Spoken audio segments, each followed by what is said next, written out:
നമസ്കാരം, നീലൂർ മീഡിയയിലേക്ക് സ്വാഗതം. Kerala state service pensioners union Lalam ബ്ലോക്കും പാലാ ടൗൺ ബ്ലോക്കും സംയുക്തമായി നടത്തുന്ന ലഹരി വിരുദ്ധ ബോധവൽക്കരണത്തിന്റെ ഭാഗമായി പാലായിൽ കൂട്ടനടത്തം സംഘടിപ്പിച്ചു.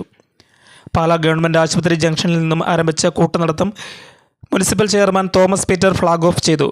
കൂട്ടനടത്തം ടൗൺ ചുറ്റി ലാലം പാലം ജംഗ്ഷനിൽ സമാപിച്ചു. കേരള സംസ്ഥാനത്തുടനീളം ലഹരിക്കെതിരെ Kerala state service pensioners union പ്രവർത്തനം നടത്തുകയാണ്.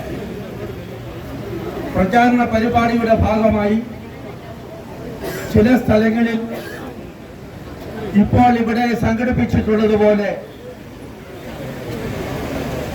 കൂട്ടയാത്ര സംഘടിപ്പിക്കുന്നു. സംസ്ഥാനത്തുള്ള എല്ലാ യൂണിറ്റുകളിലും പ്രവർത്തകർ ഇന്ന് ഭവന സന്ദർശനം നടത്തി ലഹരി വിരുദ്ധ ആശയം പ്രചരിപ്പിക്കുന്നതിനുള്ള പരിപാടിയിൽ വ്യാപൃതരാകുന്നതാണ്.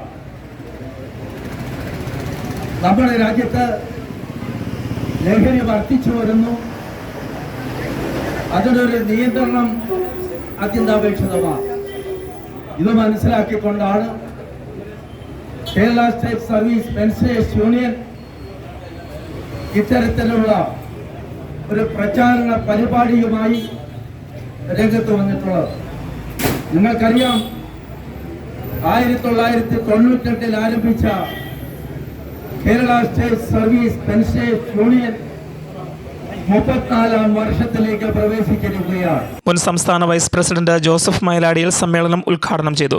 Lalam block president PM Thomas, Pala town block president PV Somasekharan Nair, secretary KG Viswanathan, MN Rajan എന്നിവർ ചടങ്ങിൽ സംസാരിച്ചു.